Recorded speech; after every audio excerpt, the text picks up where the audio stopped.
I'm Felicia. And I'm Ian. And we are the Paranormal Lovers.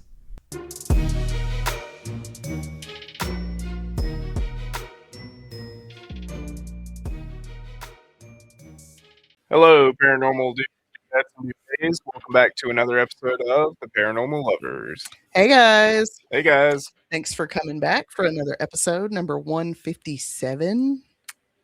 Yep. Something like that. Yeah. Is it 157 or 147? That's 157. Jeez, I'm really losing track of them. It's hard, especially when we have two. Yeah. As you guys can see, we have a special guest for you guys this week. But before we get into that, we do this little thing, Adam, at the beginning of our episodes where we try and find any good that we can for our week. Yep. All right. So I'm going to ask you, what did you love about this week? Huh. Can be anything. Anything. All right. I guess I had to think for a second, but I mean, I guess my book came out this week. So is Hey, There you so go. 4 days ago. that's Nice. pretty awesome, dude. You want to Congratulations. speak on that for a second? Just like a brief intro of what it is. Sure. So I have a proof copy here. There we go. Of By Stake and Prayer, Folklore and Historical Accounts of Early America's Battles with the Supernatural.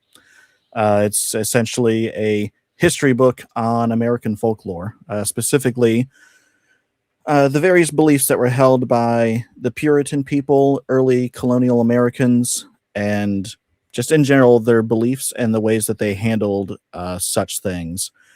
Interesting.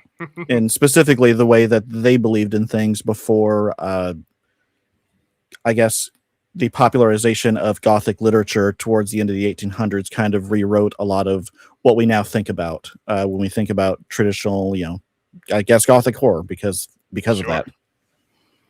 That sounds pretty awesome, and we'll definitely That's talk cool. about that a bit more. Yeah. What did you love about this week, Bill? Shoot. I got to go riding with Patty. That was Yeah. pretty cool. You and We your didn't ride for motorcycle. very long, but I like riding with her. She is a What are you riding? speed demon. I just recently purchased a RTR. It's a ready to ride from Electro & Co. It's an Okay. all electric pit bike.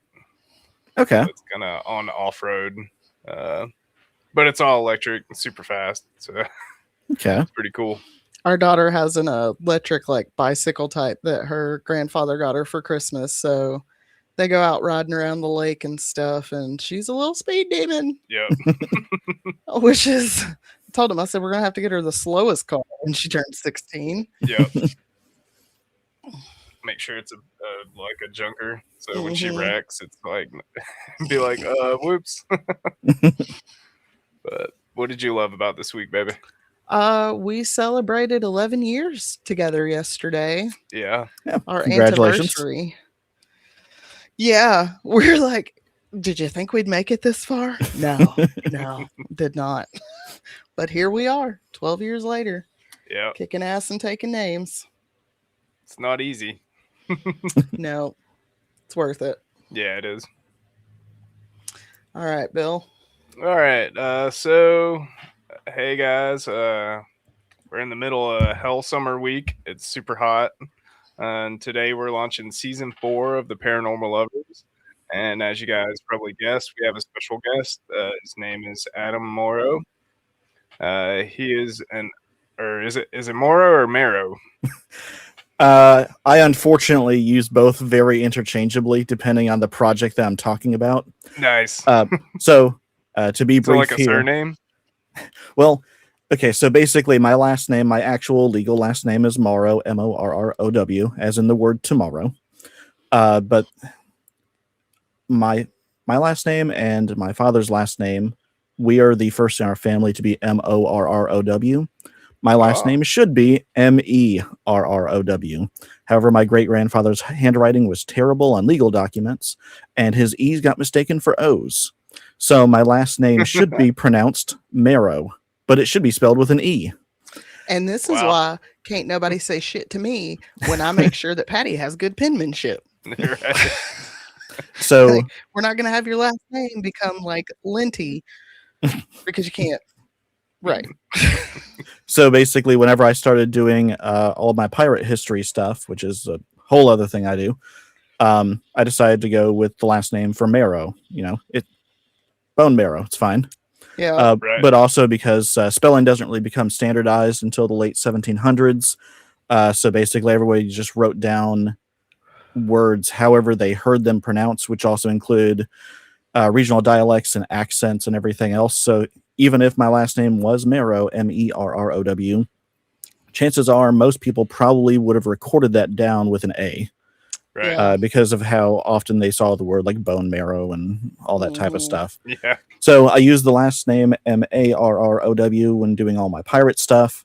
And then when I Right. decided to step aside and publish my first not pirate history book, being this one here by Stake and Prayer, which is all about spooky stuff, I'm like, I'm just going to stick with Marrow. Like, Sure. that's fine. That's what people know me as anyways. So unfortunately, I use the two last names very interchangeably back and forth on various social medias and various projects. So sorry about that tangent. No, you're good. It's a whole ass thing. I completely understand. I'm a Lindsay from Scotland, so the Lindsay and the Lindsay get like, I mean, they're basically the same thing. Right. Yeah. Whenever I always tell everybody, like whenever you're talking about history and you're looking through everything, like, okay, so I'm sure. I mean, you guys have done like a history podcast as well. Mhm. I'm not sure Sure how do. much you guys have ever delved into pirate stuff. A little bit. A little bit. Okay, but I'm sure everybody's heard of Blackbeard. Sure. Yeah, so- I think Ian actually covered him on this podcast. Yep. Okay. Yeah, we did a 3-parter on him. Yeah, lots Robert. of spooky stuff around him too. Lots of ghost stories. So his last name is a huge point of contention. He is known as Edward Teach nowadays. Yeah. But that was spelled Teach, Thach, Tetch. There was like 10 of them, wasn't there? Yeah, there's about 10 different last names, and it's all just pronunciations with accents and everything of Teach, Tach. If you see one that says Thatch, Thatch, just know that first H is silent, so it's the Right. same as Tatch. That's cool. Either way, it's a whole mess. There's also like another pirate named George Dew, and his last name is Dew, but it's also spelled Doo or Yeah. Dieu. Whole bunch of different variations, and that's how it is. Like with They probably loved everyone it in for history. the anonymity. But So yeah. tell us a little bit about where you grew up, where you live now, Yeah. and kind of a little bit about you. Yeah, so basically, grew up in Michigan. If this here's the hand, I grew up over here. This is South Haven, Michigan, on the edge of Lake Michigan, about maybe 45 minutes north of the border to Indiana, or I'm directly across from Chicago, however you want to describe that. Nice. I grew up there for 16 years. I grew up homeschooled. I went to public school up until age, grade 3. And from that point on, I was homeschooled all the way into graduation. One of the upsides of doing that, I guess, has kind of led me to where I am now. Because whenever you do homeschooling, there is a set curriculum to an extent. At the end of every single year, there is a specific test for the state that you have to be able to legally pass to be able to legally move on to the next grade. But outside of being able to pass that test, the rest of the curriculum is basically dictated by the teacher, in this case, my mother. Sure. So it's like, yeah, as long as you can pass the test to get from year to year, you're all good. Outside of that, just learn whatever you want to actually learn. That's cool. So I will say that I know a decent amount about Greek mythology, Egyptian mythology, Norse mythology, folklore stuff, a little bit. I learned a little bit about colonial stuff and a little bit about pirate stuff growing up. I will say I'm terrible at U.S. history beyond like maybe 1800. Right. We do not covered ask- some of it in our history podcast. Yeah, I was gonna say like don't ask me too much about Rev War. Don't ask me about the Civil War. God forbid World War I, World War II, or anything that's happened in the last 50 years. Terrible at it. No, They're, but they're I all can tell bad you anyways. anything you want to know about the Ottoman Empire. Yeah, we did the Ottoman Empire too. Some different around the world stuff. It's Right. quite interesting. You grew Yeah, I up in love ancient Michigan. history. My mom was actually born in Gladwin, north of Detroit, and then Okay. my grandfather lived up in the UP, up in Barbow. Yeah, I So always wanted to go up there, but never made it when I lived there. yeah, But I've never been to Michigan, but I definitely want to go sometime. It's on the bucket list. yeah. But yeah, I moved down here in 2006 to basically the Charleston area. I live like 45 minutes away from Charleston. That's awesome. But moved down here in 2006. Been here ever since for 20 hot years. And We usually go to the coast over there on our vacations. We love it over there. I mean, you guys have a great coast as well. I mean, the North Carolina, like Outer Banks and all that is great. The graveyard of the Atlantic. I'm Yes. sure you're like enamored. Yeah, I haven't got a chance to go out to Ocracoke Island just yet. I've wanted to for some time. I've been over to, let's see, you guys have Beaufort and we have Beaufort. I've been over to Beaufort, North Carolina. I've been out to Shackleford Banks. I do a lot of pirate events like up in Wilmington. Oh yeah. Yeah. That's really about as far as I get. I mean, I've done some work that takes me up to Virginia. I've been up to Hampton, Virginia, to like their history museum. I've been out to Colonial Williamsburg and I've been to Colonial Williamsburg. yeah, Jamestown's right next to it. But for the most part, everything that I do takes me up to about Wilmington. I go far as down south, about maybe as far as I'm not sure if you know where Darien, Georgia is, but it's basically like halfway along the coastline of Georgia. Yes. I used to go down to St. Augustine all the time too. Tons of pirate stuff happening down there. But we also take care of a whole bunch of cats here, and it's really hard to find pet sitters for trips that take us away for like more than a day. Boy, don't we know that. We've got 5 animals ourselves. Mhm. Yeah. So, what inspired you to start writing, Adam? So basically, this all goes back to pirate stuff again because that's what my life has basically been for the last 8 years. I love it. So basically, for me, what happened is, unfortunately, in 2018, my mother passed away a couple days right before my birthday. So not a great birthday. Oh, that sucks. I lost my mom 2 weeks before Christmas, so I feel you on that one. Yep. Yeah, so think about that every birthday now. Yeah. So I understand how your Christmases must be. Yeah. Sorry for your loss, man. Yeah. So I got some birthday money, but I didn't really know what I wanted. I'm like, I just want my mom back. But in 2018, 1 month prior, a video game called Sea of Thieves came out. And I was like, you know what? I've always loved pirate stuff. Sure, I'll try it. I don't even know what this game is. I had not followed its development. I hadn't heard of it before. I guess it had been in development for a few years. But finally came out. I hopped onto it. I'm like, you know what? I'm just going to play Sea of Thieves and forget about the real world. Right. And then when I wasn't playing Sea of Thieves, I was going through and checking out everything that Charleston had to offer that was pirate related. I'm like, I've always loved pirate stuff growing up, and I live in Charleston. Right. So hit up all the various spots, and then I saw that some people were doing cosplay for Sea of Thieves. And again, I'm not sure if you're familiar with that game or not, but it has a very we've seen it. Yeah, it has like a very animated cartoon-ish style to it. And I saw some people like bring that to life and like, stylized cosplays. And I was like, I would love to have a pirate outfit, but like a realistic one. Mm-hmm. Yeah. And that's when I realized that, okay, there's people that do, reenactment outside of just Civil War and Revolutionary War, which those two take the cake in popularity. I don't know. I'd rather go to the pirate one. This is true. So I was like, okay, I can go ahead and get something put together. I was like, but if I put together a pirate outfit, I want to make sure that, I use the investment wisely, and I'm actually going to, wear it more than like once a year on like Halloween or some shit. Yeah. So I was like, okay, what can I do? I was like, well, I love history stuff. I love all the stuff that I've been like compiling together and learning. I was like, I could do a YouTube channel. So I started trying to record YouTube videos. And it was at that point, after I released a handful of videos, I found out that I love video editing and I love setting up stuff for videos. And like, I don't know, I don't like talking to a camera, something like that. Like, I don't mind doing this. Like, I love having conversations with actual people. Sure. But looking at a camera and trying to imagine, that being a person and me trying to have a one-sided conversation with them You Yep. feel goofy. difficult. Yeah, difficult for me.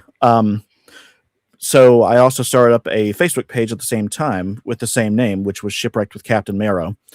And the idea for the YouTube channel was basically like, okay, obviously I don't have a ship or anything like that. I'm just going to have a backdrop of me with some crates and stuff.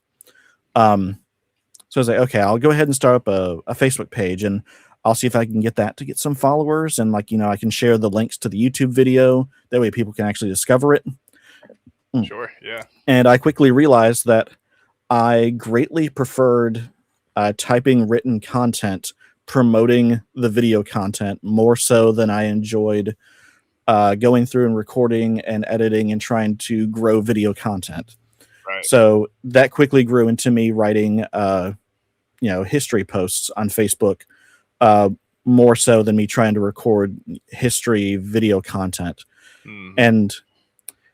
And then during this point in time, I always tell everybody that I accidentally wrote a book. Yeah. Which I guess isn't too uncommon in the field of history. Yeah.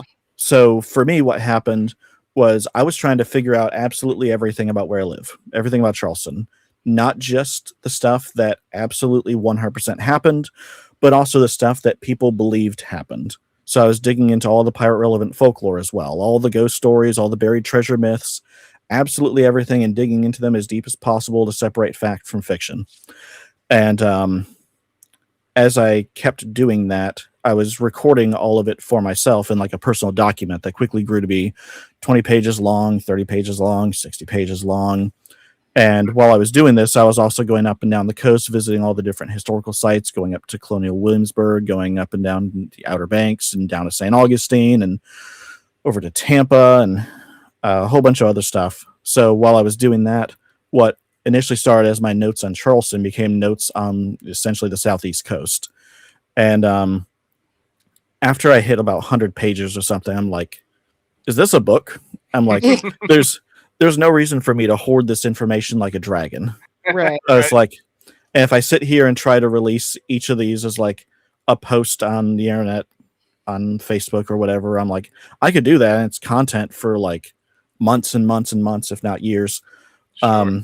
Especially if you consider how short form you want to write or how long form you want to write, which is also why I've done Facebook. It's the only social media site out there that really lets long form written content perform well.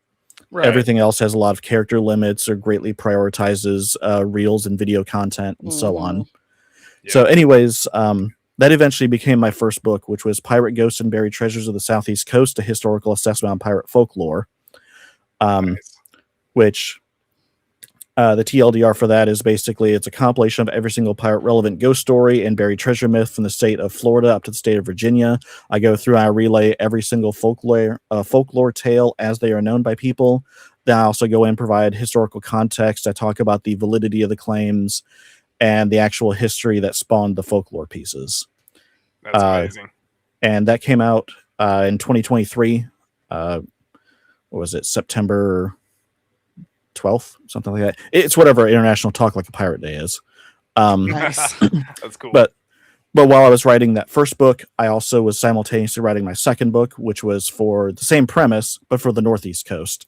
So my first book goes from Florida up to Virginia, and then Northeast coast goes from Maryland up to Maine. That's interesting. So that book got released the year afterwards.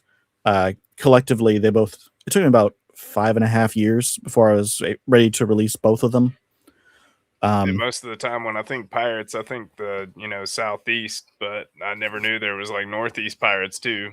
Yeah, it was a huge deal. I mean, basically, as long as there is a body of water and there are any sort of coastal trade, you have pirates. Yeah. So when you're talking about America, we had the 13 colonies. Boston was a huge deal going up there into the Northeast coast. But then I also, while I was finishing the Northeast coast, I was also working on the follow-up, which is Pirate Ghosts and Buried Treasures of Atlantic Canada, which covers all of the Atlantic provinces up there. That's amazing. Which is up to Newfoundland and Labrador. Isn't that where like Oak Island is? Yes, I had to actually put an entire chapter in. Nice. That's along Nova Scotia's coast. Yeah, we Yeah. used to watch The Curse of Oak Island a lot. So Yeah, I had to address that in the book for sure. Basically, the way my chaptering process works in each of those books is each state has their own chapter, or in Atlantic Canada, each province has its own chapter. That's pretty But Oak Island had so much to talk about that it had to have its own little mini chapter. mhm. Yeah. Interesting, a lot of stuff. But yeah, so since then, I've also published 2 other books. Which the 4th book was a book specifically for me here in Charleston, which is titled Arabian Gold, Charleston's Red Sea Pirates of 1692, being the true tale of Captain George Rayner and the crew of the Bachelor's Delight. Oh, that's cool. And also, history books are notorious for having long-ass titles. It's just part of the genre. But that is a specific relaying of information of a crew that arrived here in 1692 that brought with them a ship full of Arabian gold into Charleston. Oh, And wow. it was a whole thing that got completely swept under the rug. A lot of the crew ended up settling down here in Charleston area. They were able to pay off a lot of the government officials with the plundered Arabian gold. And if you go downtown Charleston nowadays and you go to every single historic site and you check out every single plaque, you go to every gift shop, you'll never hear anything about what happened in 1692 or the name of that crew or the name of that ship. It was all swept under the rug. Huh. Isn't that That is insane. isn't that what happens with United States history? Anyways, like, Yes. They were probably brown or something. It's a tale as old as time. It really is. Yeah. But yeah, so nowadays, if you go, and I can't really say that anymore because now there's a history site in downtown Charleston that actually stocks my book Arabian Gold. So now I guess you nice. can go downtown Charleston and find out about it because of me. For whatever reason, I'm the first person to write about that piece of history since the 300 years in which it happened in 1692. I don't know why nobody ever wrote about it. We'll come share a drink with you. Yeah, I have people come down here or sometimes up here to visit me in Charleston. I'm happy to give you a tour downtown Charleston, take you all the different pirate sites and show you everything. I've had some people fly down from Canada even to come meet me and get a tour of downtown Charleston.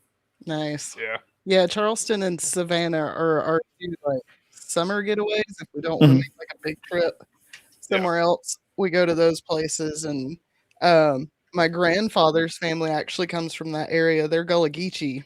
Okay, yeah.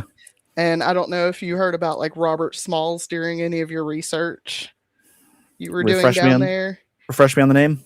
Robert Smalls. He was an enslaved man who learned the codes of the captain, and then he stole a ship and sailed it through like past like 6 ports to get out to the Union Army. Okay. Not quite a pirate, but right. Yeah, and outside of my typical time frame as well. Yeah, definitely. A lot of my stuff usually caps off around 1750. That being said, when I wrote By Stake and Prayer, I specifically wanted to go all the way up until 1900. And whenever I did write the Pirate, Ghost, and Buried Treasure books, I also had those typically go up until around 1900 as well, because a lot of pirate folklore that pops up, really originates during the 19th century. Mm-hmm. And sometimes, I mean, it's not very specific. Sometimes it'll be something that's like in, 1866. It's like some pirates came here 10 years ago. And it's like, okay, 1850s pirates. What's going on? And the answer is usually not much. Hundreds of it all. Yeah. Yeah, like when I talk about pirate history, again, I usually talk about the golden age of piracy, which is specifically a time period from around 1650 to about 1730. And after that, it kind of really drops off over here. A lot of piracy migrates back over to the Indian Ocean after that point, because it all boils down to Royal Navy, basically all the navies not having enough naval firepower to fight their wars against each other, and then also police the entire like Caribbean and North American coastline against pirates at the same time. Right. So they kind of got to run a little rampant for a while, but once those conflicts started concluding, and after they kept building up naval forces, eventually the pirates just couldn't keep doing what they were doing on a regular basis. And, anyone you get after 1730 is just like usually small time stuff that isn't really a huge deal. So, do you have any favorite legends or paranormal stories? Let's see. I guess which one? Are you Well, talking that's a like good question. Let's start with like, who is your favorite pirate? my favorite pirate is basically just going to be the one I mentioned for that book for Arabian Gold 1692, Nice. which is a pirate named George Rayner. Um, Basically, he grew up in London. He made his way over to the Caribbean. He became a sailor aboard a ship. That ship mutinied. It was called the Loyal Jamaica. They renamed their ship to the Bachelor's Delight. Then they absconded with it and they took it across the Atlantic Ocean, where they plundered ships belonging to the Portuguese and the Spanish in the Canary Islands and the Cape Verde Islands. They traveled down around the southern tip of Africa and up into the Indian Ocean, Arabian Sea. And coming out of the Red Sea, there was a ship that they plundered that belonged to a man named Abdul Ghaffar, and he was the wealthiest man in the entire Mughal Empire at that point in time that controlled India. I know that name. Wow. Yeah. And It's like going after John Wick. they and it was a massive haul for them. And they were like, okay, well, we didn't expect to make it this big. What do we do? So they stopped by Madagascar. Madagascar at that point in time was being utilized as a pirate haven by a well-to-do criminal named Adam Baldridge, who had fled from the Caribbean for murder, and he established his little pirate haven over there. And there, the crew was able to restock and resupply and figure out where in the world they can go to get away with this. And the answer was Charlestown, South Carolina, because when they left Port Royal, Jamaica, they knew that the governor of South Carolina was a corrupt man named Seth Sothel, who'd previously been a corrupt governor of North Carolina, who got kicked out for his underhanded dealings with criminals. Imagine that. He got kicked out of North Carolina. Yeah, he was exiled. He was told never to return to North Carolina. And, Lord, I wish we kept up that energy today. and when he fled to South Carolina, he showed up into Charleston and he basically lied to the people. He said, "Hey, I've been sent here from North Carolina to be your new governor." And people just like let him be the governor. So by the time that the pirates showed up here to Charleston, Seth Sothel was no longer governor of South Carolina. He'd already been kicked out of being governor here as well. And a new governor was in place. And they're like, oh shit, we're here now. But the new governor was equally as corrupt. And everybody got away with absolutely everything. The captain, George Rayner, he purchased and owned the entirety of Kiowa Island south of here. Nowadays, that's just an incredibly rich area. He married the governor's daughter. They went on to have a wealthy lineage that grew up along the Cape Fear River of North Carolina. Most of the crew settled down here. He basically just bought his way into high society and lived like a normal life and got away with doing everything. It's one of the incredibly rare success stories for pirates, because normally a pirate has a quote unquote career of about maybe 2 years before something goes bad. That's about what Blackbeard had. So about 2 years, and then usually the story doesn't end well. But for the crew of the Bachelor's Delight, they showed up here and everyone They just got lucky, man. Yeah. Came in at the right time. So I'm in charge of a big history event that happens in downtown Charleston every year as well, called Charleston Under the Black Flag. I host that. I bring in a whole bunch of authors from North Carolina and South Carolina and Georgia, and people drive up from Florida to be a part of it. And we do a whole entire day of pirate history, where we also do a presentation of a historically accurate pirate trial, where I portray Captain George Rayner, and then the rest of my reenactment crew, which we are the crew of the Bachelor's Delight, portray the rest of the crew of the Bachelor's Delight. Because I also lead a pirate reenactment crew. Sweet. So anyways, that's pirate stuff. Yeah. So outside of pirates, yeah, I see you have a Sasquatch shirt. I do. I was like, what else are you interested in? Cryptids, aliens? I'm interested in all that. Yeah. I've always been a big fan of, like, for as much as I do with all of my pirate history stuff and, making sure everything is super historically accurate and loving folklore and digging into it and digging out fact from fiction and all that stuff. Yeah, I spent a lot of time listening to plenty of podcasts and videos on ancient history and alternate history and history conspiracy stuff and cryptids and alien stuff, and love all of it. Even if I don't 100% believe in all of it, it's more exciting than actual history more often than not. So like, you want some of it to be true. Mm-hmm. Right. It's kind of like modern day fantasy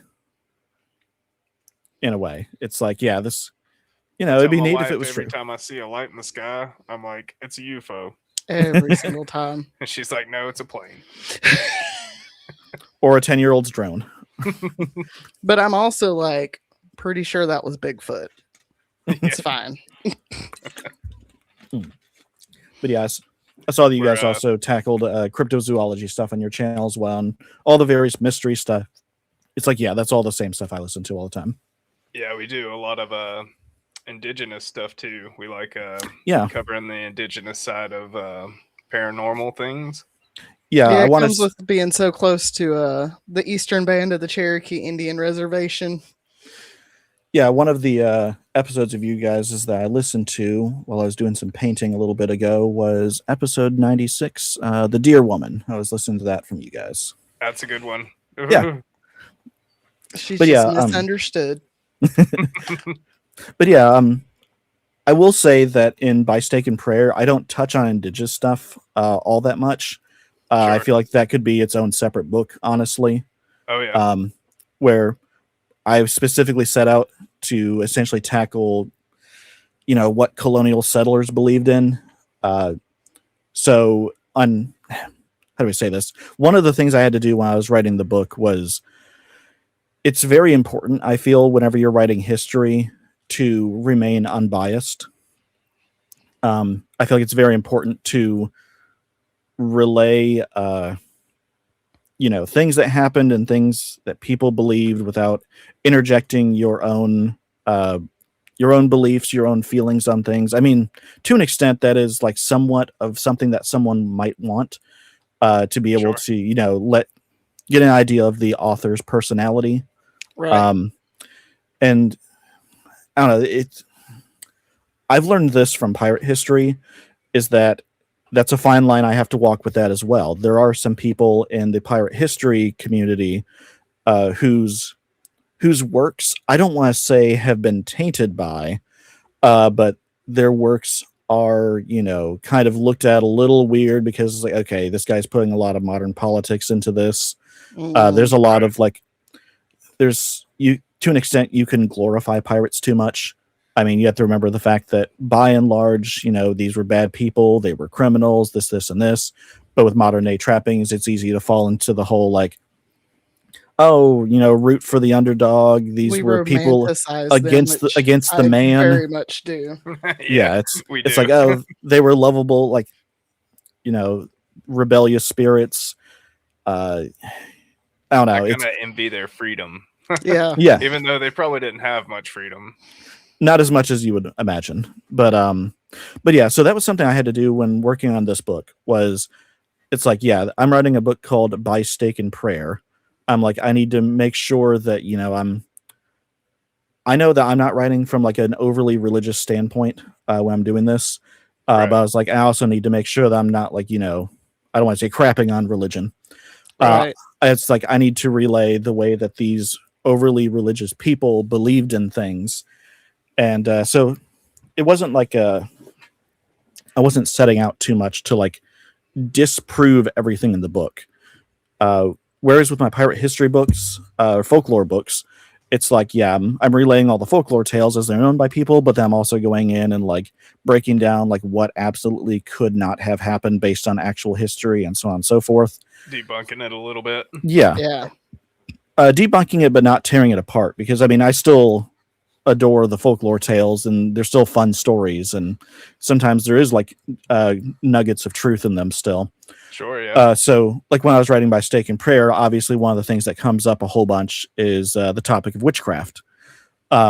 which, of course, includes the Salem witch trials, but also all the trials that happened before and afterwards, and, why people felt that way from all the witch trials over in Europe before these colonists came over here.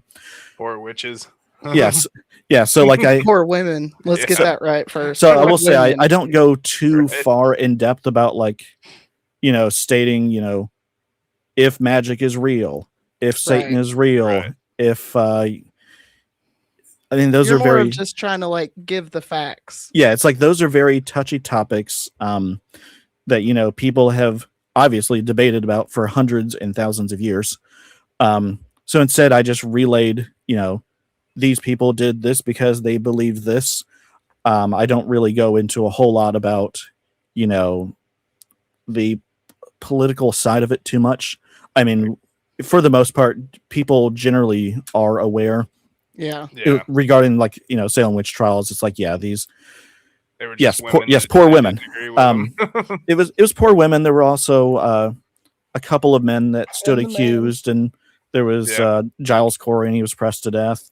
I wonder why they never accused Aleister Crowley. Of course, that was later on, right? Yeah, Because he didn't give a fuck. that was much later on. I Yeah. briefly touched on him just very briefly.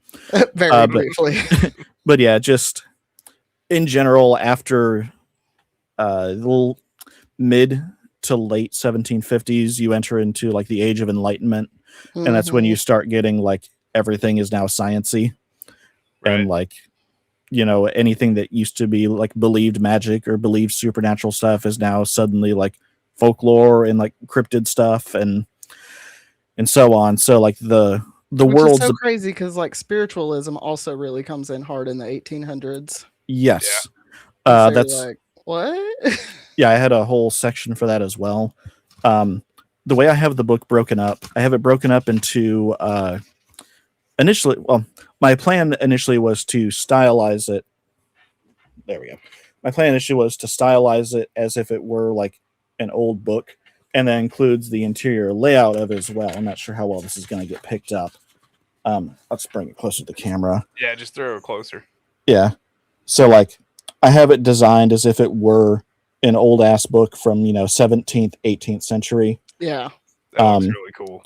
Yeah, it starts off. This here's like a depiction of the only, how do I say this? The only seance that was ever depicted in the Bible, about King wow. Saul interacting with the Witch of Endor, about bringing up a saint from out of the earth to speak with him. Interesting. But based on trying to set this book up kind of like an old book, you'll also note that it's in 6 parts. So the way it's, there we go. So the book is broken up into 6 separate parts, and amidst those are a whole bunch of collections of chapters. So part 1 basically is witches and the devil's servants, which includes witchcraft beliefs in the colonies, Salem and beyond, fighting the witch, and witch folklore. Part 2 is vampires and the hungry dead, New England vampire panic, imported legends in shaping the vampire, thwarting the undead foe, and vampiric folklore. Part 3 is hauntings and restless spirits, covering colonial ghost and curse grounds, the rise of spiritualism, of the burial ground, and particular hauntings. Part 4 is werewolves and shapeshifters, regarding wolves of the colonies, European lycanthropy, and hunting the beast. Part 5 is demons, devils, and imps, the dark entities of early America, exorcism and protection, Johann Faust and the infernal bargains, and particular demons. And then the final part is part 6, Shadow of the Victorian Era, covering Gothic literature and the rise of All Hallows Eve. Nice. So that's the premise of the book. So I do tackle spiritualism in there as well, and a lot of interesting stuff. I had to learn a lot while I was writing this as well. I mean, I knew some of it because it's typically this is the time period I'm already writing about with all my other work. But yeah, the rise of spiritualism was interesting, mostly because like it came out of nowhere. It's like Yeah. throughout the 17th century, everyone believed in witchcraft, and then once the Salem witch trials happened, everyone's like, okay, this was kind of a little nuts what just happened over here. Right. And then science starts to take off, and then everyone's, not really into it. And then all of a sudden, it's like, oh yeah, there's these girls, and they did like a seance in this house. And then like the whole nation is just like, ooh, we can talk to spirits with witch boards. Right. Like it just took off out of nowhere. Yeah, I think just that had to do with a lot of people just dying. I mean, yeah, that was a huge part. I mean, it's still a huge part of life is death, but Yeah. I mean, during those early couple hundred years, like while they're still perfecting, the idea of modern medicine, that's why you end up having a whole bunch of kids. You end up having like 12 kids because, 8 of them are going to die. Yeah, exactly. Yep. That's why you have a little family graveyard and it's full. That's cool. Your new book sounds really interesting. Yeah, I'm looking forward to it getting out there. I've lined up a handful of events for me to take it out to. There is a Halloween event that happens down in Beaufort, South Carolina, called Haunted Hallows. I'm going out there to set up with it. I've already got signed up to go out and do a book signing over at the Savannah Paranormal Museum. Nice. Which I've never been, so I'm looking forward to going out there and setting up with them. Let's see. The paranormal community is amazing. Yeah, at the moment, I'm still like, I don't want to say struggling, trying to figure out like where to take all my stuff. It's just throughout the last 8 years, I have developed a pretty large social network of like maritime museums and pirate history sites and coastal colonial sites. But now all of a sudden I have like a paranormal book and not like a pirate thing. I'm like, okay, where the hell do I take this? Right. Because all of my contacts are all nautical. Right. But yeah. Well, you found the right place. We've covered a bunch of stuff that's, local. The Beast of Bladenborough. Yep, I'm let's thoroughly see. familiar with that. I I think we almost covered vampirism at one point, but I was gonna say I almost included Beast of Bladenborough in here, Yeah. except like I thought about including it in the vampire section. It strays a little bit too far into the cryptid realm, Yeah. a little bit too modern. So I ended up, not really touching on it too much, because I mean, there's a whole bunch of Beast of Bladenborough style creatures and blood-sucking chupacabra things and other things that like it belongs to like a specific category there. I It's never like- knew how many there were until like we started our podcast, and then I was like, "Wow, where do I start?" Yeah, it's typically like described as vampiric, but I mean it's only really vampiric in nature, not that it has anything to do with vampires really. Yeah. It's like, yeah, it sucks out blood. Like outside of that, it's a cryptid beast. Yeah. One of the things I can go ahead and bring up is basically I end each chapter of the book with like a collection of believed folklore that pertains to the years before 1900. And specifically, based on where you guys are, have you guys heard much about... Make sure I'm telling you the right thing. Let's see. It's not the Big Stone Gap. It is... do you guys know where Dillsborough is? Yep. Yes. That's like real close to us, about 30 Okay. minutes west. Ah, perfect. I know you said mountains of North Carolina, western side. I'm like, okay, that's like over near Dillsborough. Yeah. Yep. So have you ever heard about the vampires of Dillsborough? I have not. I actually have, because there's a podcast that started last year, I believe, in Asheville called Ghost in the Mountains. And one of their very first episodes was about the vampires of Dillsborough. Okay. That's cool. Which that was actually the first time I'd heard about the vampires of Dillsborough. I was like, wait a second now. Yeah. I used to hang out over there. Yeah. So basically, I mean, do you mind if I like... No, go right ahead. Okay. Oh, go ahead. I was going to say, Bill hasn't heard it. Yeah. All right. So I basically have like this little section right here. Is it okay if I just like read that out? Yeah, it's fine. Within the range of the Appalachians in western North Carolina is a very tiny and remote mountain village community of Dillsboro, nestled deep in a valley along the banks of the Tuckasegee River. Did I say that right? Yes. Okay. According to local lore, it was in the early spring of 1788 that an odd family came to live in Dillsboro, with rumors that they had been descended from royalty, perhaps due to their arrival and acquisition of land upon the river's edge and building a large colonial home. This was the Alford family, and the matriarch, one Dr. Alford, was quick to establish an office and pharmacy in the few rooms in the front of their home. In the beginning, the people of Dillsboro were said to have been thrilled to finally have a doctor living in their remote community, but when two locals put themselves forward for treatment regarding infections of gout, suddenly instead died, the tensions began. Both men were said to have been well liked in Dillsboro, and this was not a good look for the newcomer Alfords. Yet still a peace was brokered by the local minister. Later that fall, the minister's daughter would be found dead in their home, her lifeless neck sporting puncture spots. Her mother swore that she had bore witness to a dark form hovering over her daughter's bed, and despite her screams, she was too late to prevent her demise. It was soon deemed that a vampire, if not multiple, lived in their midst, and despite much searching, the locals found nothing out of the ordinary, aside from a single large black bat flying near them at one point. A few nights later, a young boy sprinted down the hilly slope that led to his home, who cried out to his grandfather, proclaiming that something was up on the hill in the house attacking his parents. This too would be too late, with the grandfather and two others hastily arriving, only to find the boy's parents already dead, with puncture marks not unlike the minister's daughter. Soldiers from nearby communities were called in. The vicinity was thoroughly searched, but yet nothing was found. By February of 1789, things amidst the community had quieted down. It was in that February that another killing struck Dillsboro, with this time a black form had been spotted leaving the abode and escaping into the Alford house. When Dr. Alford denied the villagers, armed with farm tools, entry into his home, he was forcibly pulled from the doorway by the sheriff and became bound to a tree outside.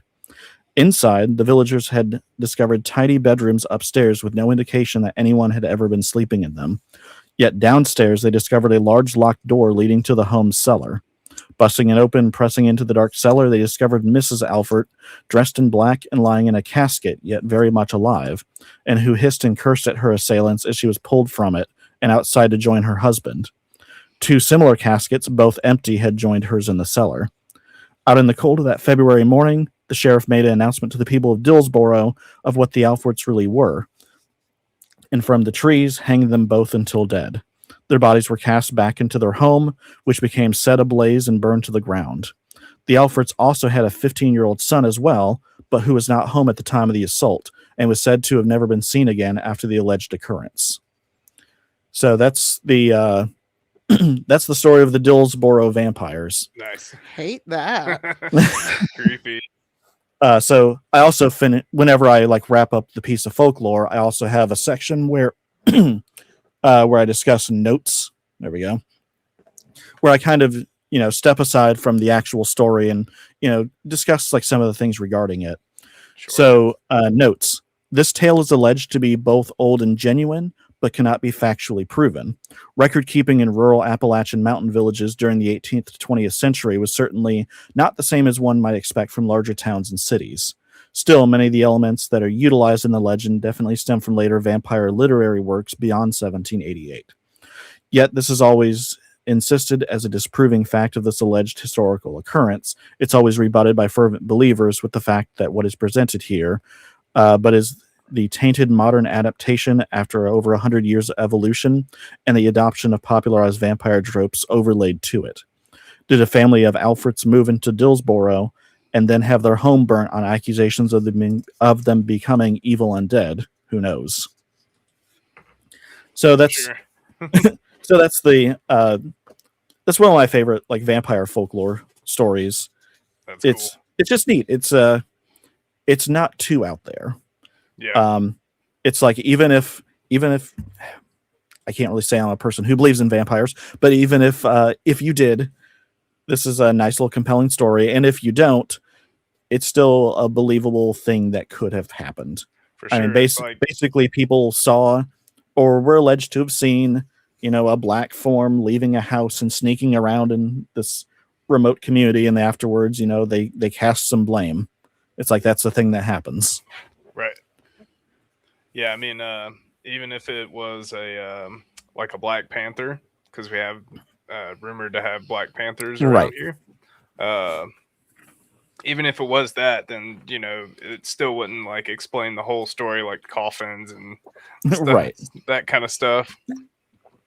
But that's also where that might be some of the later applications of folklore being overlaid over top of this story, like 50, 60, 80 years later, after vampire folklore becomes a popularized thing.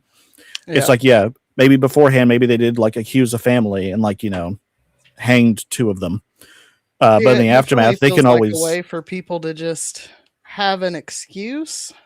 It's like everyone wants to. There needs to be some sort of conclusion. Like people basically feel more comfortable that it's over. We got the person, like even if it wasn't the person. I mean, that's essentially how the Salem witch trials worked, and all the other witch trials. It's something bad is happening. Blame somebody.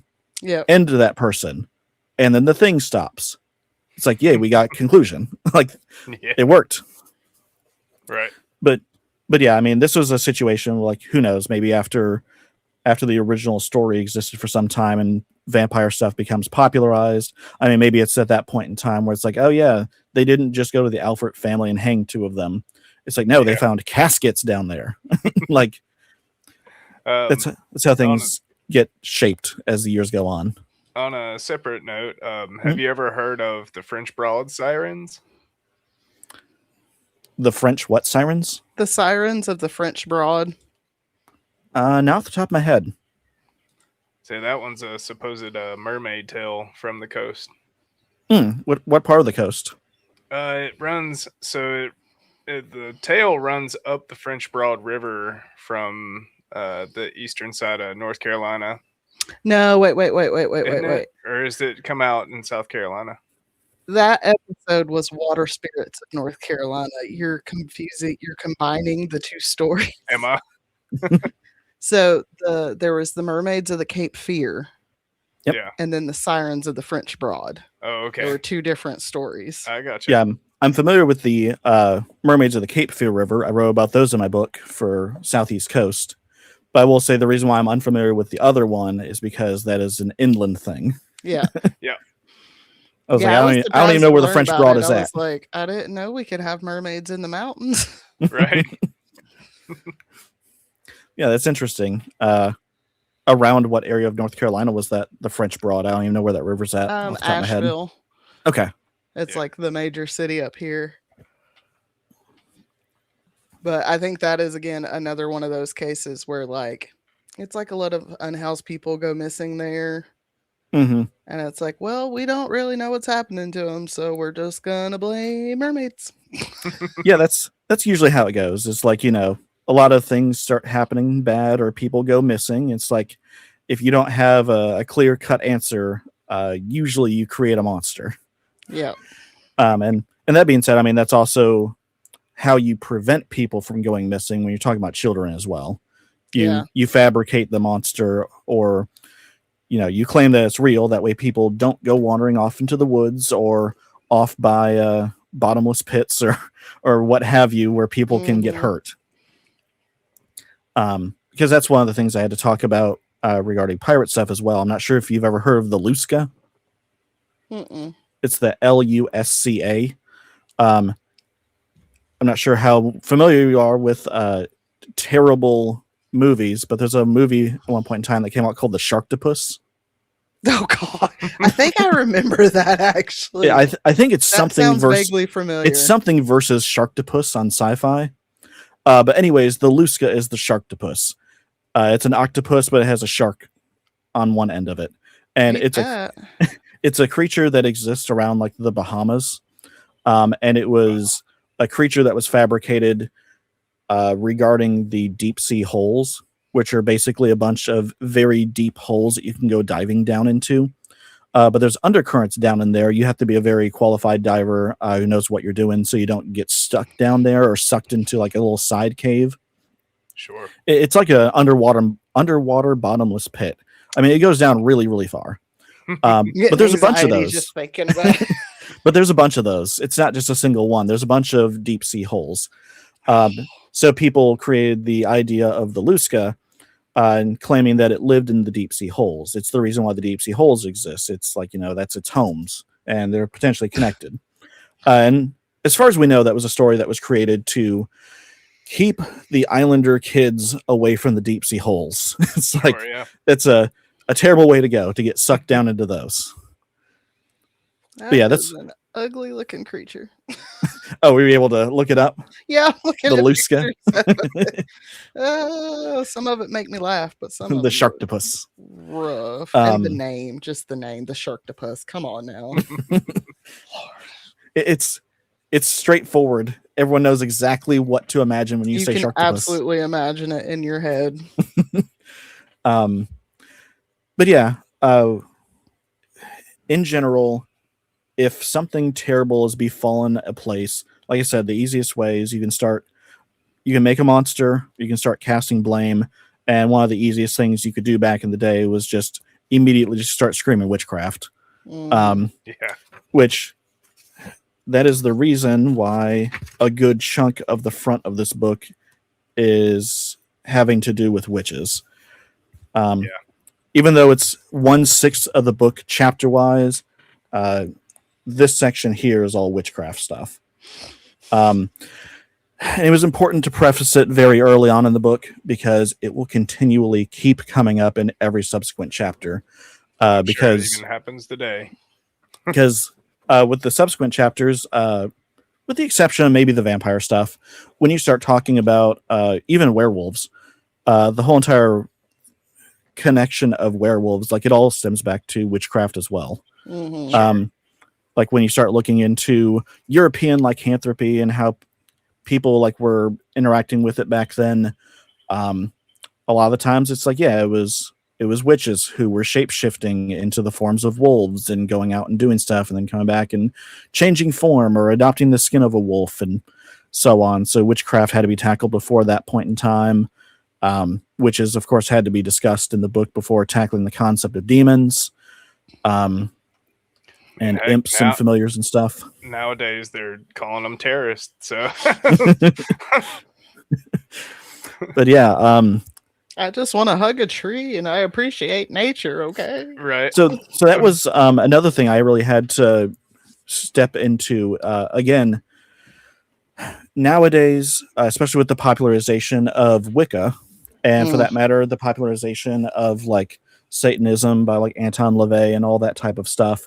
I had a buddy who worked at Taco Bell with me that was a Satanist. Nice. Yeah. He's a nice guy. Really nice guy. They usually are. I've met a couple incredibly nice people. So one of the things I had to really discuss in the book was, what a witch is. And it's interesting because back then it was really broken up into two different categories. And the premise of like what Wiccans are now today is like not what a witch was back then. Right. You basically were broken up into two different categories. You had cunning folk, and then you had people that actually did witchcraft. And like cunning folk, it's like that was okay to exist. I mean, nowadays when we think back on like say the Salem witch trials and other witch trials, it's like, oh yeah, they just, they were hanging poor women who were herbalists and midwives and all that type of stuff. But that wasn't actually the case. Those types of people were generally fine. You had herbalists and you had midwives and you had even people that did prophetic cunning magic, which is to say tarot reading and scrying. And, in general, it seemed like if the magic did not do anybody any harm, you were simply a cunning person. And you were doing a practice that like, it wasn't very, it wasn't incredibly like well received by the church, but at the same time, it's like you weren't really hurting anybody. Right. Sure. And it was a lot of like cultural stuff that was passed down. It's like, oh, I do this just like how my grandmother used to do it. And it seemed to be that there was a belief that, not only did magic exist, It's just evil magic also existed. And the second that you started doing magic that hurt somebody, that was witchcraft. So, like, if you were a person who was an herbalist and who did tarot card readings back in the day, I mean, you probably weren't very well liked at church, but they weren't going to burn you at the stake, Right. because they don't like the fact that you're interacting with, knowledge that mortals aren't supposed to have access to, that wasn't granted to you by God. But at the same time, they also didn't have any indication that you had reached out and signed your name into the devil's book and became an advocate of Satan. When that happened, that's when they started having a problem with you. When, Like if the herbalist poisoned somebody. yeah. Every now and then, I mean, stuff like that did happen. Honest mistakes did happen. But by and large, there wasn't a huge overlap of like herbalists and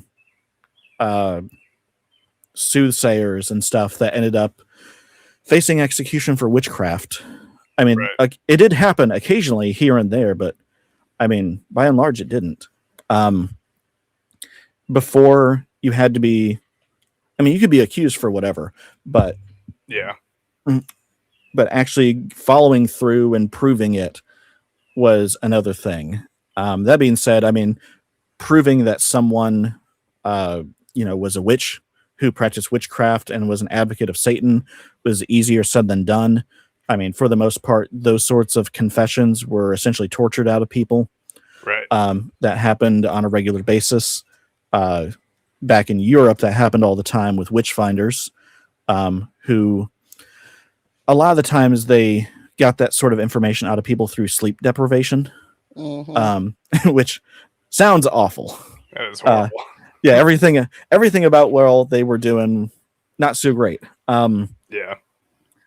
But yeah, like that had to be a topic when I was discussing witchcraft was, the different, there's a way to say this, differentiation of witchcraft and cunning folk, because I also go in here, I talk about Appalachian granny witches. That's what they're called. Yeah.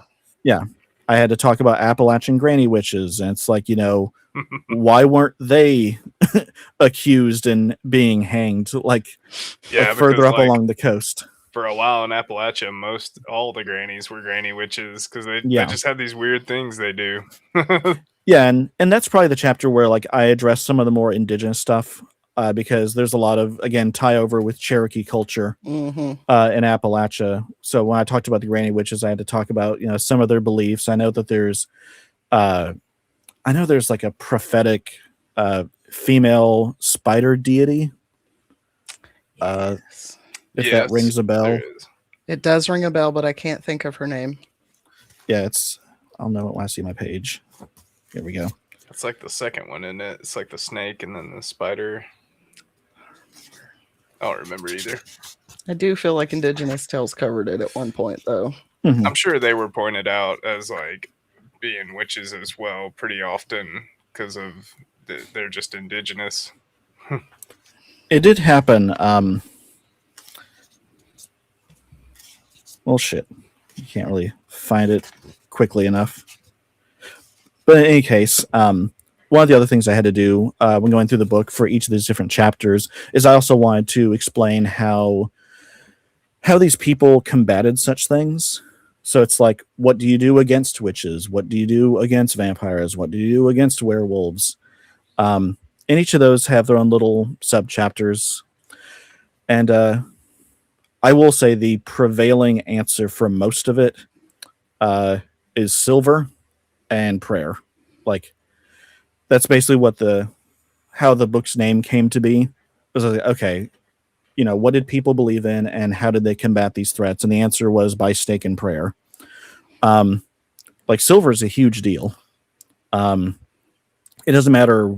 It almost doesn't even matter like what creature it is that you're talking about, or if it's a witch or a demon or anything. It's like silver is always the answer. Like, that is a metal that has a very believed magical property about it. It's like in supernatural. That's like Yeah. in Supernatural when they use like iron and iron and salt for everything. Mhm. Yeah, No, you that's got to all. use iron and salt for the ghost. They use steel for other things, and angel blades for angels, and a bone for the cane. Yeah. Don't get me started. We're big Supernatural fans. Same here. I will say I haven't finished it yet, so don't spoil it. Oh no! Sorry. I've what is there? 15 seasons. Yeah. I believe I've seen 13 seasons. Oh, I own I- the first 10, and I've seen those at least 8 times. I usually binge everything, but that's a show that me and my girlfriend watch together. So like we watch it when we both have time, Right. and it has to line up for us to be able to watch an episode. And Get you know, that. and again, it's 15 seasons, and It like is that was 15 back when they seasons. were having seasons of like 25 episodes, as opposed to like nowadays where like you have 8 1-hour episodes or whatever for a season on Yep. Netflix. Mhm. So It is a 25 lot. times 15 is a shit ton of episodes. Do you mind if I step away to grab something to show you guys? No, go right I'll ahead. go for it. All right. So one of the things I've created, because as I go out, I'm setting up an author table, and one of the things about doing that is doing something thematic. Like you need people to want to be interested and come over your table and see what you got going on. And like I said, I'm a pirate reenactor. I'm used to setting up like educational table displays for people to check out stuff with actual We never know what to artifacts say and all that. whenever we go to festivals and stuff. we're just like, hey, we're the paranormal lovers. So one of the things I've created for my table is this. I've created this over the course of about 8 or 9 years of collecting stuff for it now, and now it's super applicable for me to take this out places. So this is my vampire killing kit. Nice. That is so awesome. I've always wanted one of those. So basically, for me to describe, here we go. I'm doing this in reverse, and I can't really see. So up here, we have a vial of consecrated soil. This is actual grave dirt from the Biggins Church graveyard over here near me. And specifically, just for the sake of being legit, I did have a friend of mine who is a pastor consecrate it. Nice. Just again for the sake of having things be legit. Right. Let's see, I'm not going to pull all these out, but this one here is consecrated salt. That is powdered garlic. And then this one here is something. And over here, I have a bottle here of holy water. It's a little bit of a pain to untie it and get it You're out. good. So I'm just going to bring it here closer. There we go. So that is a bottle of holy water from 1893 is when the bottle came out. It has a little shaker thing at the top, so you can go around places and do the shake mechanism, and it just sprinkles it out. I have actual holy water to put in it that came from an abbey on the street that I live on down the road. Again, just for the sake of having it be legit. I could just put normal water in it, but just for the sake of if you're novelty. going to have holy water, you might as well have actual holy water. Yeah, it's available. It was $1 at their gift shop. So then other stuff I've gotten here. I have a rosary here. This is a rosary from 1900 with a little crucifix on it. I've got my 2 iron stakes. Don't know how old these are, but they look old as shit. Mm-hmm. And then over here, this little thing slides out of the way, and then this comes out, and this is the screen just went black. This is a bullet mold. We still see you. Yeah. This is a bullet mold that opens up from 1840. Here we go. All right, Dean Winchester. So you close it shut, and then you can pour in silver or whatever you need to into the top there. Oh, that's cool as shit. And when it cools, you crack it open, then you have a bullet to work with. That's amazing. Right now, I just have 2 lead shot here, but I have a friend up in Maine who is a silversmith who is making me a silver bullet right now. It just hasn't showed up in the mail yet. Nice. gun here. Here we go. This is my Philadelphia Derringer. This is a real, a real. flintlock? Well, it's a real snap lock. That's cool. Pull that thrust away. There we go. But yeah, Amazing. it's an actual firearm. I haven't fired this one. I fired my other guns. With pirate stuff, I do have flintlocks. I have 3 different functional flintlocks. So I'm used to doing stuff with like black powder and whatnot. Mm-hmm. But I'm not too familiar with snap locks. I've never fired a snap lock, but I do know that this is a functional reproduction one. I think this one was made in the 60s. That's cool. That fits right into the little case. I have a bottle here of what looks really gross. Oops. It's a little funky. So this is a witch bottle. I describe in the book how to make it. And basically what it is the belief was that you would make something like this and you would place it in your home or on your property to protect you against witchcraft. So like people would hide these in floorboards, they would create them and hide them away in the walls, or they would bury them in the ground around their property. And basically what it was a glass bottle, and you would put stuff in it that originated from you. Now, usually, just so you know, this is not my actual urine, but you would put urine into the bottle. Right. You would put your own urine into the bottle, your own fingernail clippings, which those are in here, along with your own hair. I do have some of my own hair in here. And basically, it was supposed to be inside this bottle were things that originated from you or, are you. So you also put into the bottle things that would hurt a witch. So it's a little hard to see, but those are nails in there. Mm-hmm. The dark lines. Those are coffin nails from the 1800s that I have. So those are in there, along with, you can't really see them, but there's little sewing pins in there as well. And there's also some broken glass in here. Nice. The idea behind the piece of folklore is basically when a witch tries to cast a spell that would affect me, the spell also sees this as me. And the witch feels the stuff that's in the bottle, the broken glass, the pins, the sharp iron nails, and it's supposed to cause the witch harm, which is Totally supposed makes to, sense. which is supposed to sever the tie of the spell. Interesting. Kind of like a reverse return to sender. Yeah, exactly. Yeah, it's a return to sender witch bottle. So I have one of these here to show people. I also have a hammer in here, of course. I have an old tin type of insert random generic, I believe, German woman. No idea who this is, but it's a nice little thing to add to the kit. I like to imagine this might be the owner of the kit's target. Right. Maybe. Either that, or it could be the owner of the kit. This might be like, their beloved back home. It's the one that got killed, and that's why they do what they do. Exactly. The other thing I have in here, which is not completely ready yet, is I have a bottle here for wolfsbane root. Nice. So it's not in here yet just because I haven't gotten around to sitting down and actually doing it. But I do have wolfsbane root. I have a package of it in the pantry, and I need to be incredibly careful when I put it into the bottle. I'm not sure how much you know about wolfsbane root, but it's one of the top 10 most poisonous plants on the entire planet. Oh, wow.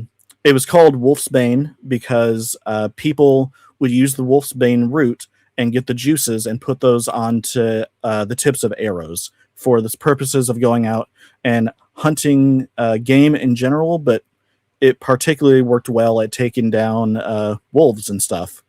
So wolfsbane is...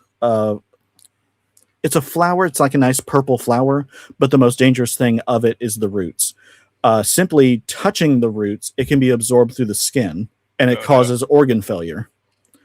Don't think I'll be adding that one to my garden. No, I super would not.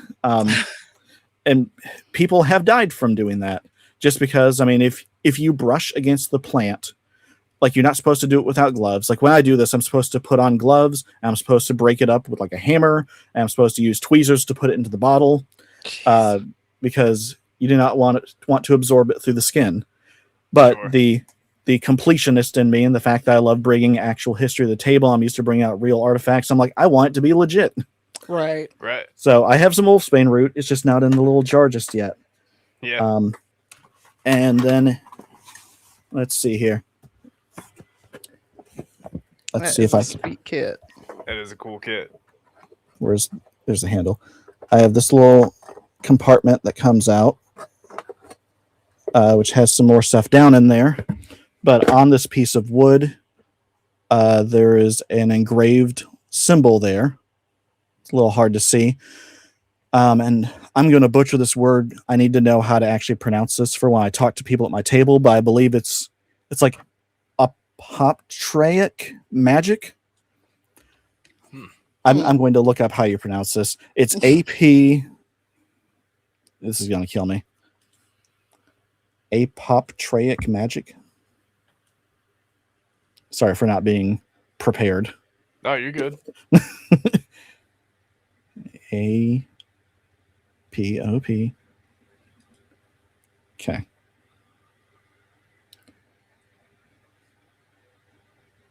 Well, anyways, I'll figure that out later. Yeah, you're good. Basically, it is a type of protective magic that you would put into places against witchcraft. So kind of just like the idea of the witch bottle, you would engrave this into stone or into wood in homes or in churches to protect against witchcraft. Sometimes these were burned into wood. Sometimes it was carved in. Sometimes it was just marked onto things. But the idea was that you would have a symbol with a bunch of lines that looped infinitely. And again, I don't know how you come up with something like this, but the idea is that the witch is using magic and she is compelled to analyze the symbol, and she follows it. She traces it with her finger, but it just wraps around constantly. It has no end. It has no beginning. It has no end. So she gets busy with the symbol. Like it's. Is it the Boo Hag story where you throw stuff and she's got to like count them on your front porch? Yeah. Her is you put the broom above your door, or you put a colander by your door, and she's either forced to count all the bristles on the broom or count all the holes in the colander. But it also, even with the Boo Hag as well, I talk about the Boo Hag in the book. It actually has a section because I'm down here in South Carolina, and I'm near Gullah Geechee culture and stuff, and I'm bringing this book to places along like the Georgia coast and North Carolina and stuff. I'm like, I need to touch on it somewhat. But yeah, I mean, even with the Boo Hag, I mean, it's other things work as well. It's like grains of rice, and you use salt. It's the same rules that like vampires also have to follow. Like they have to count all the individual grains of stuff, and they lose track of time, and then the sun comes up. Or it with makes the me wonder if all the monsters are just like autistic. Yeah, they've all got something going on. We're all just autistic. We just gotta count every single one. But yeah, with the Boo Hag, I know specifically for her, it's like she gets busy counting all the stuff and then doesn't make it back before sunup to get back to her skin. Yep, the skin wearing bitch. Yeah, then down in the little compartment, I have some white candles. They are used in certain types of magic that has to do with exorcisms and protecting against evil things. Like white candles are used for such things. And then I also have a thing down here that's not particularly relevant to anything important, but I do have an old ass little key. That's a cool key. This is a key that I discovered in the walls of an old farmhouse that I grew up in Michigan. I grew up in a farmhouse that was built around like the 1830s, 1840s. And at one point in time, we were demolishing a wall between my bedroom and I believe my parents' bedroom. We were trying to expand it into a bigger room, and hidden inside the wall was this key. To this day, I have no idea. Yeah, to this day, I have no idea what hidden creepy key is used for. But I discovered it in the home that I lived in. So I still have it. I found that when I was like a kid, when I was like 7. I've had it ever since. Crazy. But yeah, this is my I call it a vampire hunting kit, which is generally what it would have been known as at the time. But Thanks for sharing honestly, that with us. yeah, honestly, it covers like all the stuff. It's like what you would need against witches or werewolves or doing exorcisms, or it's it's in general what you would need for spooky stuff. It's also Everybody needs their own Winchester kit. yeah, basically. I have an old ass book of Common Prayer here that was printed in 1843. Jeez, Wow. that's cool. But yeah, so that's my vampire hunting kit that I'm going to be taking out places, and it's a fun talking point. It's a thing that I'm sure people will enjoy taking pictures of. I mean, most people have never seen something like this. Yeah, for sure. But yeah, and it also gives me a chance. Like, this is what I'm used to with all the pirate stuff. I'm used to having a table display of like flintlocks and old ass maps and artifacts, and I have cannonballs, and I have ship parts that were pulled up from shipwrecks and all that type of stuff. And I know from doing all that reenactment stuff and being able to talk about those things kind of gives me a chance when people come up to my author table to let me display that like I know what I'm talking about. Right. Yeah. So then people are more likely to like, okay, yeah, this guy knows his stuff. I'll get your book. Like I've noticed an increase in like book sales when I have a table display out versus when I don't. Right. And like being able to just naturally be able to talk about things with people with things on the table that provoke questions. Like when people see this, they'll be like, what is this? What is that? What is that? And I'm able to talk about it and like, okay, this guy knows his stuff. Yeah. Well, thanks for coming on our show, man. yeah, hopefully this didn't run too long. I know you're good. I know early on we were, I guess, tackling pirate stuff a lot. I mean, naturally. Yeah, is there anything you want to tell them about your new book before we go? Where can they find it at, and where are you at on the interwebs? Where am I not? All right. So first off, about the book, By Stake and Prayer came out on the 15th. It's available on Amazon.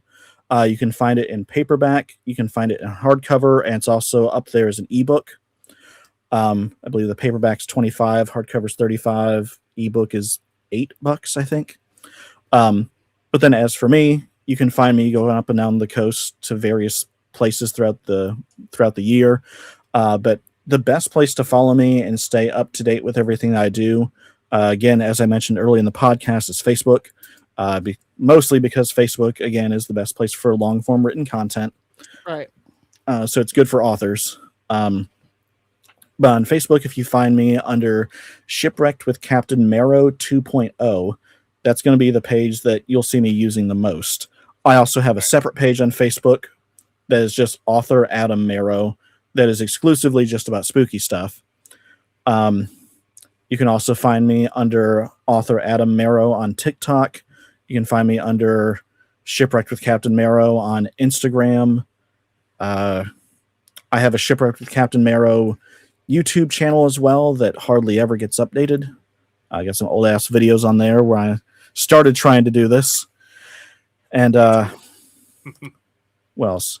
I'm sure I've got more things going on. I'm sure there's more.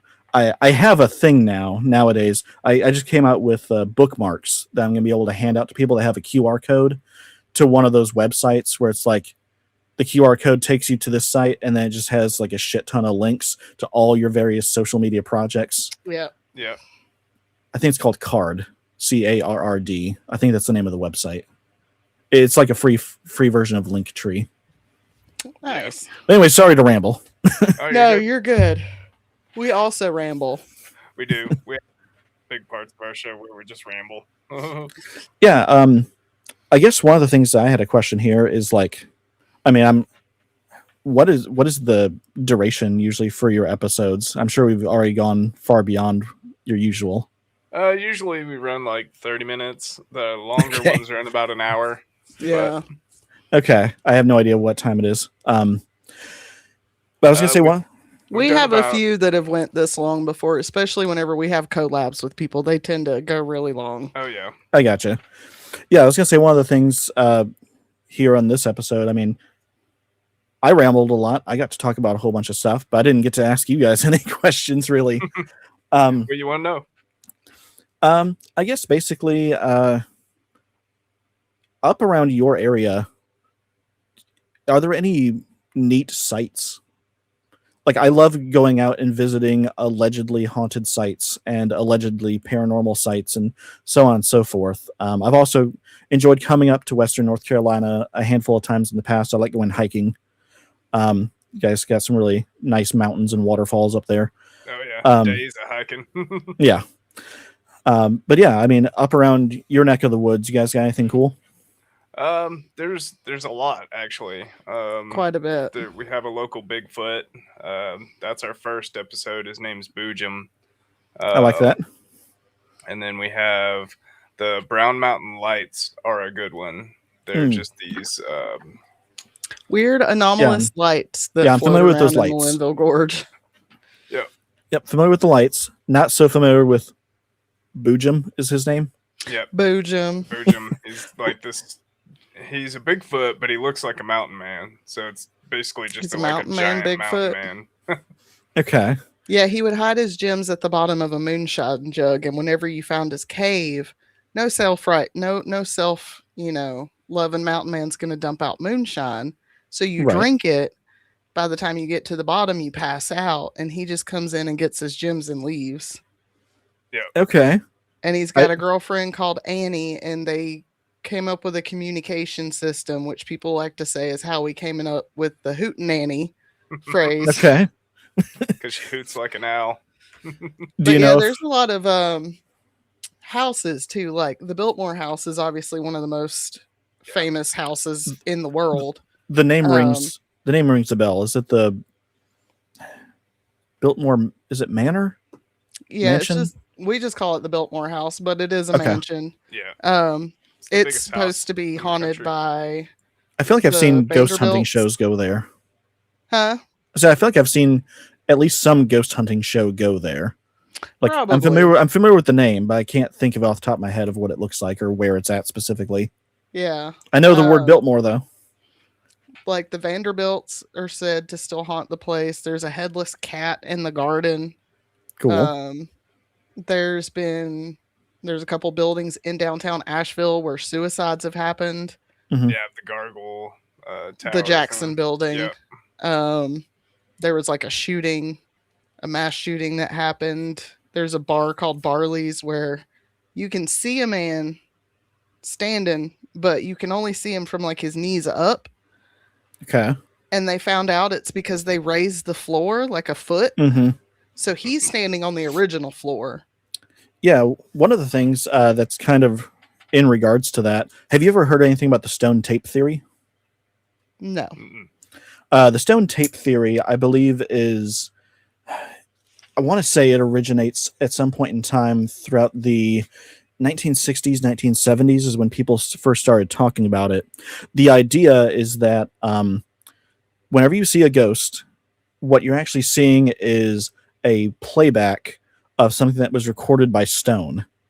The idea was that natural stone has some sort of supernatural quality about it, that it records the events that transpire in radiuses around it.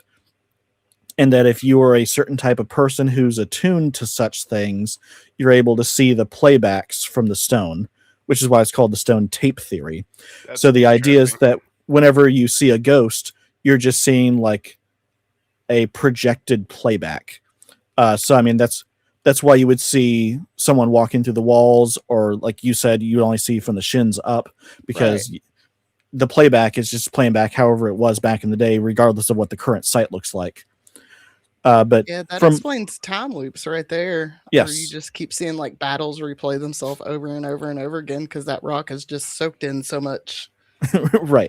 Blah. Yeah, from my understanding, it was a theory that was presented during the 60s, trying to explain why basically every single castle has like haunted folklore, castles being made of stone, and why like there weren't as many ghost and haunting stories and stuff surrounding like wood and plaster buildings like throughout the UK.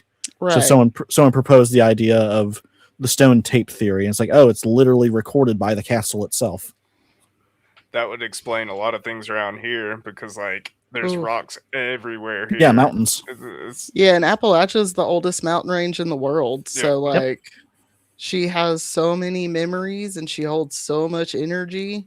And that was one thing I was going to say. Just coming to Appalachia itself is weird. Yeah, Felicia's from Raleigh originally, so Okay.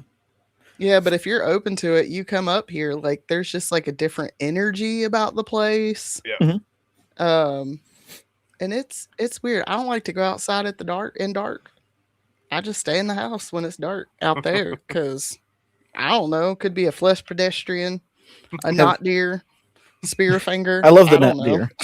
I was just Right. about to ask if you've been out to the Tunnel to Nowhere and Spearfinger and stuff. Oh yeah, we've hiked out the Tunnel to Nowhere a few times. It's a beautiful hike if you go during the day. Yeah, it was daytime when I went there as well. Me and my girlfriend, we checked out Tunnel of Nowhere and we did some of the hiking trails around there and looked over off to the right hand side at like the mountaintop that's supposed to be Spearfinger. And I talk about Spearfinger in the book as well. Nice. That was a topic worth bringing up. It's probably my main like indigenous legend thing that I've got going on in the book. Yeah. A lot of the stuff that's paranormal, or a lot of the paranormal things that happen in Appalachia can actually go back to most indigenous folklore as well, which is a weird thing that we've kind of figured out doing our history stuff, because it's kind of the same way. You got the stuff like the moon-eyed people and all that. Yeah, I like to think that I'm fairly well versed in a lot of this. I know it's like scrolling through like your podcast list of episodes and stuff. I'm like, okay, yep, I know that. we're pretty much all on the same page about most things. Yeah. Yeah, over in where is it? There's a really interesting one where we did another collab with another author that it was a couple that wrote a book and they were abductees, alien abductees throughout their family. Like their whole family through the years had been abducted, and they had some really interesting theories on aliens. They said that they were underground people that were just super evolved over millions of years, and that now they're doing like genetic testing on us, and that's what they do now. I've heard so many theories that like, I mean, a lot of them are interesting. A lot of them are cool. I don't know what to think. Right. I've heard. We asked them about like so Sasquatch. Much. Yeah. We asked them about Sasquatch and like the Blackhead Kids, was it? Yeah. And they were like, yeah, they're part of the alien thing. They were like, Sasquatch is the guardian for their underground dwellings, and so that's why you like see him and you don't, because he's going back underground with the alien people. And we were like, what? Have you ever heard of the flat Bigfoot theory? It's my favorite one. Basically, the idea is that you have Bigfoot and he's a two-dimensional being, and when we try to take a photo of him, he just turns sideways and you can't see him anymore. It's the flat Bigfoot theory. Makes sense. He's a two-dimensional being that turns sideways. He's like, oh, you can see me. You can see me now. We like the interdimensional Bigfoot. Like, yeah. I like interdimensional being. That's also good. Listen, I've only heard one bad story about Bigfoot, and he was just annoyed a train was going through his yard. One of the other places I've been up to there in North Carolina, not too far from the state line. Have you guys, do you guys know about, or have you been out to the Devil's Tramping Ground?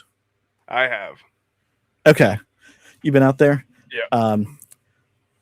What did you see anything when you were there? Well, with us, it was just, so I was born and raised over here in Western North Carolina. And so for us, it was just like normal camping. We were just out there camping, but I did an episode on it and kind of researched it a little bit.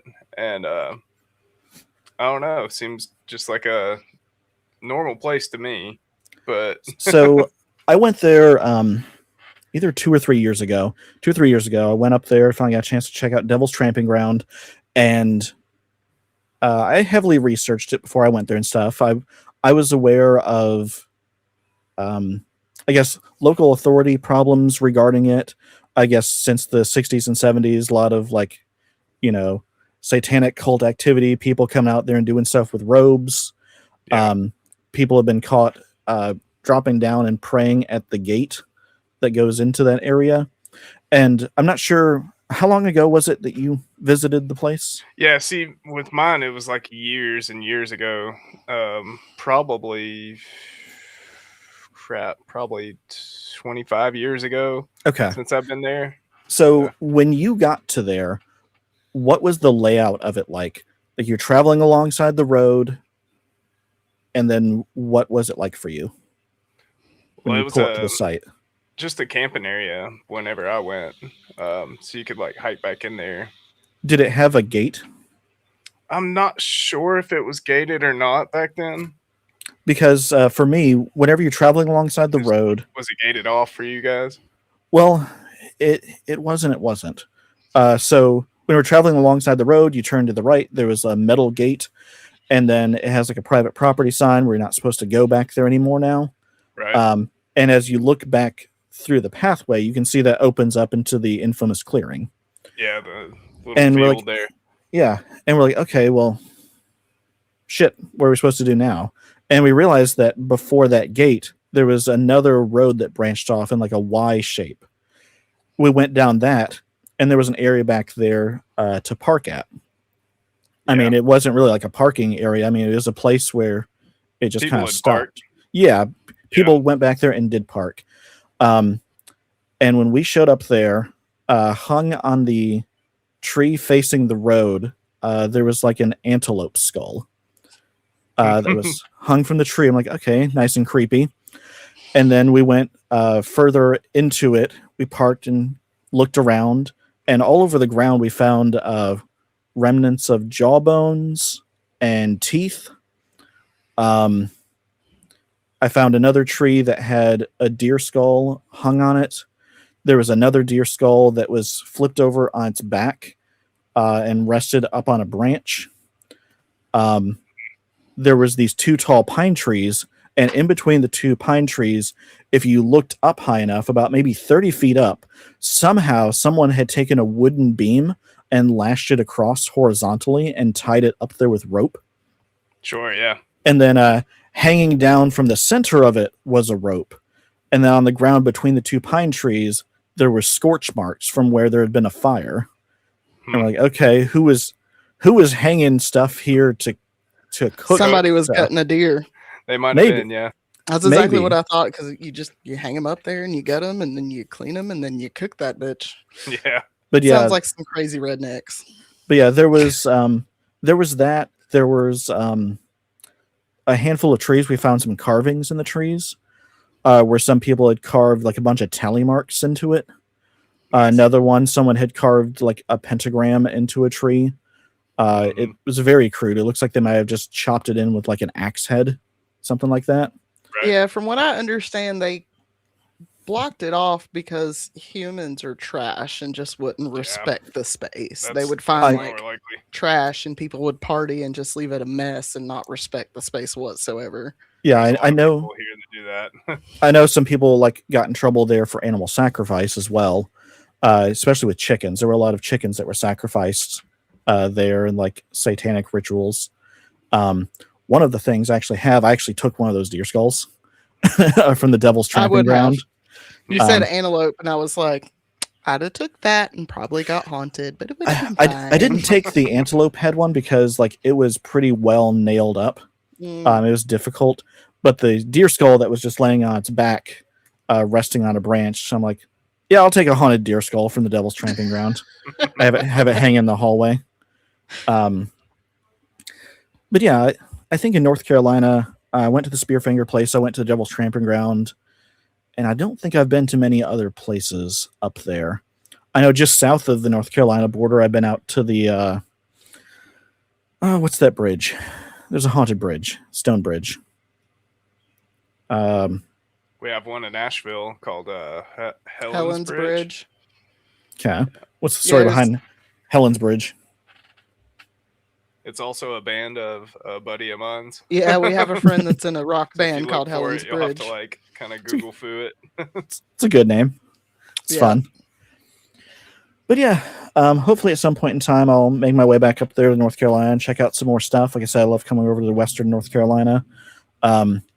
What's that one place over near you guys?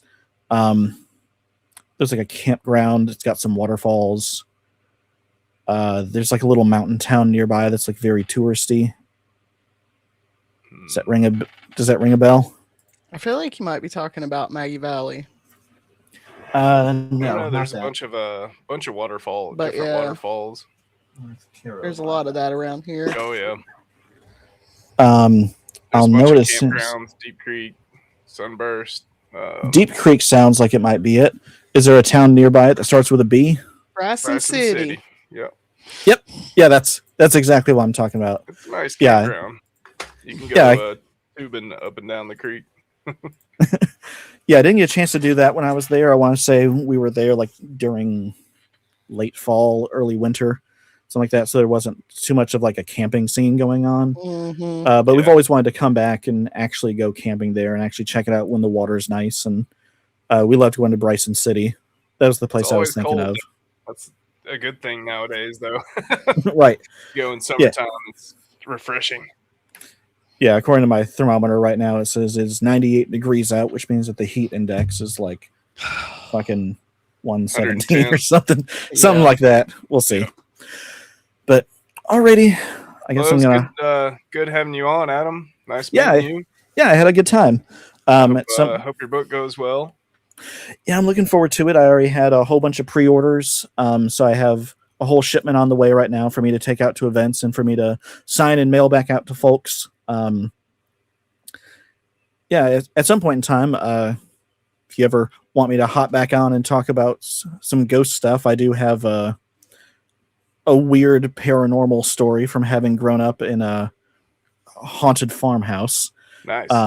And then also at some point in time, if you're interested in having me on to talk about anything pirate stuff, I'm more than qualified to do that if you want me over on the History Podcast. Yeah, I was going to say we may put you on the History Podcast sometime to do that because I don't think I've really touched on any pirate stuff on that one yet. Not like deep dive wise. Yeah. Yeah, I'm used to going out and doing. I do lectures at maritime museums. I do lectures at colleges and historic sites and stuff. And like I said, I go out and I set up educational display tables, and I've been on Discovery Channel for pirate history stuff, and I run the history event in downtown Charleston. That's pretty awesome, man. That's yeah, cool. so somehow I became a professional pirate. That was not the plan. That was not my intended if somebody career. could have told me when I was a child, you can become a professional pirate and you don't even have to kill anybody. Yeah, I've been like that. I was born in 1990. I grew up playing with pirate Legos and watching Muppets Treasure Island. Mm-hmm. And that was basically the childhood. I just didn't know that would be my career of choice later on in life. Hey, that's amazing. Yeah, we grew up with the Goonies, so Yeah, I enjoy the Goonies. all right, man. Well, we Alrighty. appreciate you having you on here, and we'll definitely have you back. Yeah, Sounds for sure. good. All right, I'll guys. talk to you guys later. All right, we hope you guys enjoyed this episode, and we hope you guys have a good week, and we will see you guys later. Be kind to each other. Love you. Bye. Love you guys. Bye. Later.